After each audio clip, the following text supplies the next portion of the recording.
Hello dear students, welcome you all to the next lecture of the JCE Connect series of revision lectures. In today's lecture, I will be revising the module 2, which is deflection of beams.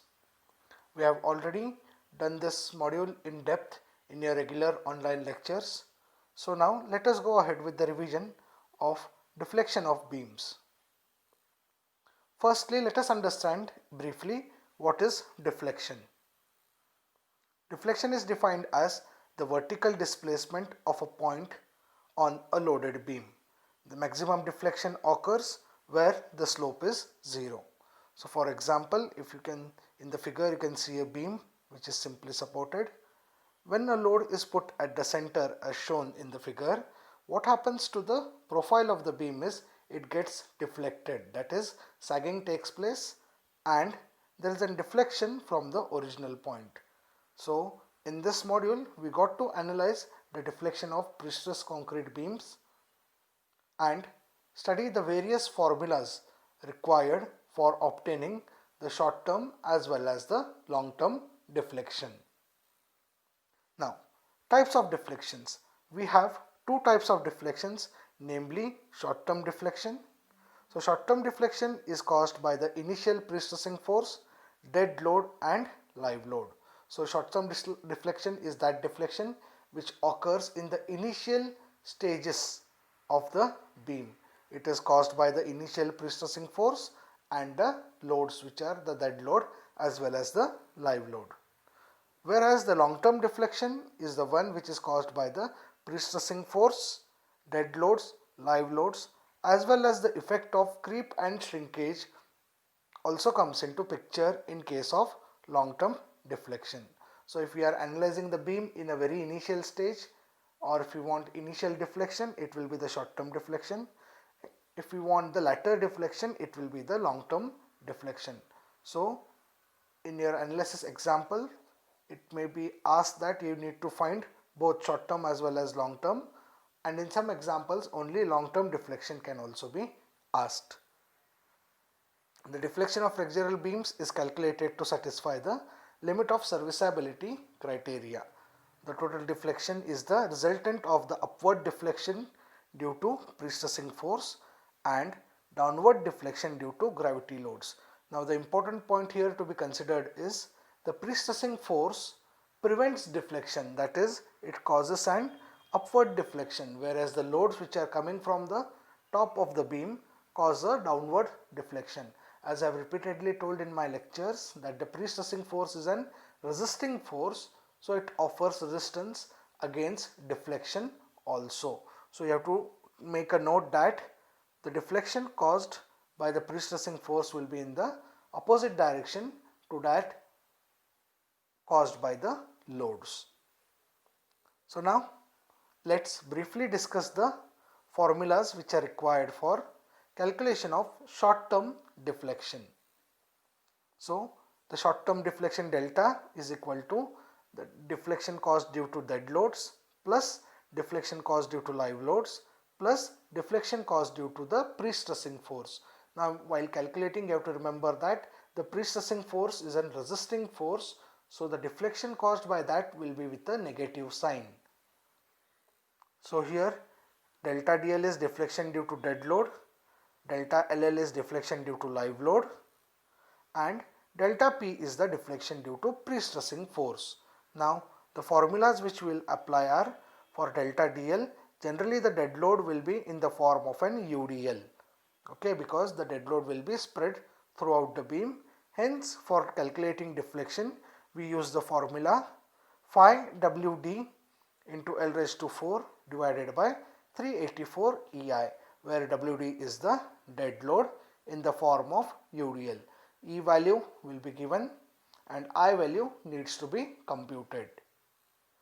Then deflection due to live load, if the live load is in the form of a central point load, will be given by WL cube divided by 48 EI, where WL is the live load in the form of a point load placed at the center, L is the span and EI value E value will be given, I value needs to be computed. Now in some cases we might have point loads of equal intensity spread at some distance. So in that case, to obtain the live load, we need to use this second formula. That is, if you have more than one point load which are distributed along the span of the beam, then this relationship has to be used for computing the deflection. Now, during my regular classes, in one homework example, I had given the live load in form of an UDL. So I don't know how many of you all have tried, but some people got confused which formula to be used. Now, if the live load is given in the form of an UDL, either you convert it to a center point load and use the first formula for delta LL, or it is just the deflection computation. So the same formula, that is phi WD into L raised to 4 divided by 384 EI, can be used if the live load is in the form of a UDL. Okay, so these formulas are not the formulas for dead load and live load. These are just the deflection formulas which you have studied in your structural analysis subject. As the dead load will be in the form of a UDL, we use the UDL formula, and generally we consider the live load in the form of a point load, hence we use the point load formula.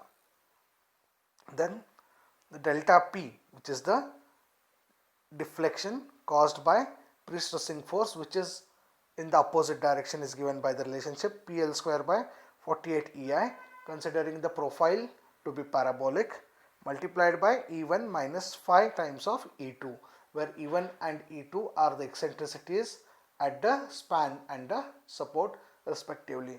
This picture will be clear when we solve one or two examples.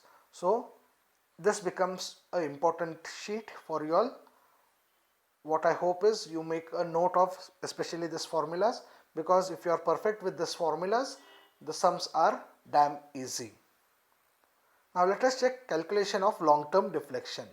So I have named it as delta in the form of a triangle. Here I have used the notation. You can use the similar notation. There is no hard and fast rule about the notations. So I am saying that here the delta for long-term deflection is given by delta L plus delta P into bracket PF by PI into bracket 1 plus phi. Because remember friends, for long-term deflection, the coefficient of creep also comes into picture, where now delta L is the deflection due to loads. L I have written.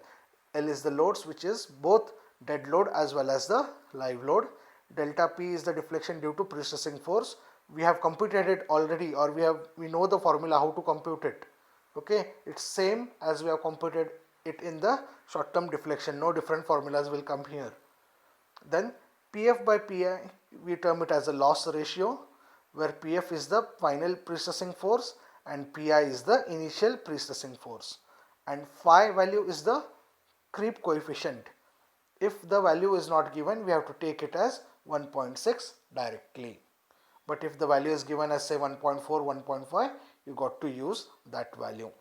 So the permissible deflections are upward deflection permitted is span by 300 and the downward deflection permitted is span by 250. So when you get the total long-term deflection, we have to compare it with the upward and the downward deflection, and that deflection should be within these limits. So this is the brief review of the formulas which we have to use for computing the deflection of beams for pre-stressed concrete beams.